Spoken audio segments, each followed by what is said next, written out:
Good morning बच्चों।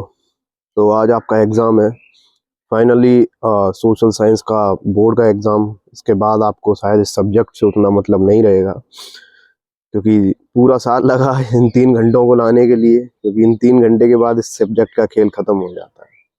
तो आज फाइनल एग्ज़ाम है, उसके बाद इस सब्जेक्ट से नाता ख़त्म हो जाता है, क्योंकि इसके बाद आप फिजिक्स, केमिस्ट्री, बायो या मैथमेटिक्स के साथ चले जाते हो। कुछ ही मतलब 100 में से 2-4 बच्चे होते हैं जो अपने ह्यूमैनिटीज़ के साथ कंटिन्यू करते हैं, बाकी कॉमर्स ले लेते हैं।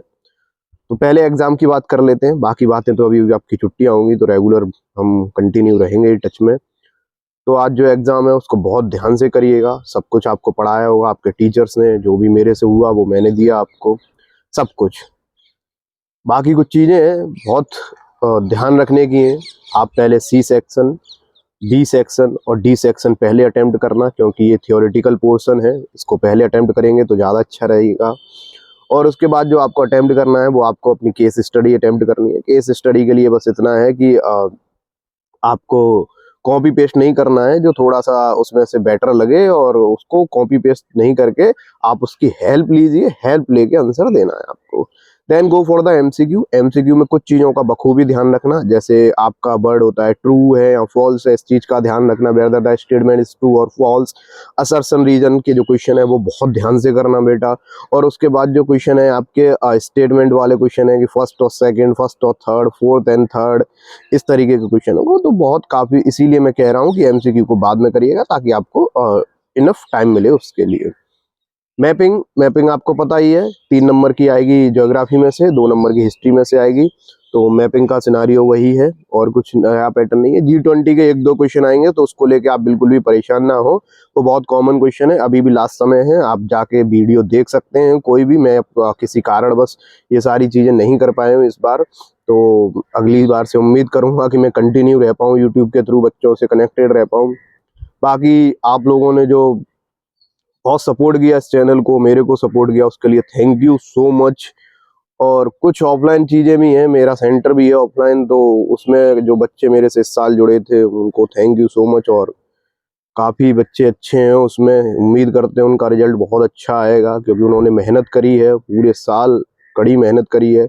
और देखिए रिजल्ट तो फिर आपकी मेहनत पर ही डिपेंड करता है। आप अगर आखिरी में आके हताश होते हैं, जैसे कोई अभी मेरे को हाल ही में एक केस सुनने को मिला कि किसी बच्चे ने सुसाइड कर लिया, ये सारी चीज़ें देखिए बहुत मतलब बेवकूफ़ पने की चीज़ें हैं, क्योंकि ये सारी चीज़ें करने से कोई फ़ायदा नहीं है। इससे आपका रिजल्ट नहीं सुधरने वाला या कोई चीज़ें सही नहीं हो सकती हैं। अगर आपको ये स्टेप लेने हैं तो इससे अच्छा तो पहले स्टेप ले लीजिए ना, आप पढ़ लिख लीजिए तो वो ज़्यादा बेटर। मैं यहाँ पे कोई सिंपैथी नहीं दूंगा, ना ही मैं आपसे ये कहूँगा कि रिजल्ट ये वो। तो देखिए लाइफ ज़रूरी है, लेकिन ये चीज़ें भी ज़रूरी हैं। आप लाइफ में अगर पढ़ना स्टार्ट किया है तो पढ़ना तो पड़ेगा बेटा। I am not like the other teachers की मैं आपको यहाँ पे ये बोलूँ कि पढ़ाई लिखाई कुछ नहीं होती है, ये नहीं होती। भाई देखो सब कुछ होती है, और उसके लिए मतलब अगर आप उसमें फेल हो रहे हैं तो कहीं ना कहीं आप ही उसका कारण है। कुछ बच्चों के साथ होते हैं, कुछ सर्कमस्टेंसेस होते हैं, कुछ परेशानियां होती हैं, उसकी वजह से वो नहीं कर पाते, लेकिन हर एक के साथ ये सारी चीज़ें नहीं है। तो यही मैसेज है कि ये सारी चीज़ें ना करिए, उससे अच्छा तो ये है कि आप पढ़ाई कर लीजिए, वो ज़्यादा बेटर है। पढ़ाई करेंगे तो ज़्यादा अच्छी बात है। बाकी सारी चीज़ें तो मैं कहीं ना कहीं बेवकूफ़पना मानता हूँ एक तरीके का। हाँ, निराशा होती है, हताश होते हैं, परेशानी होती है, थोड़ा सा धक्का लगता है, लेकिन उसको थोड़ा सा सहना सीखिए।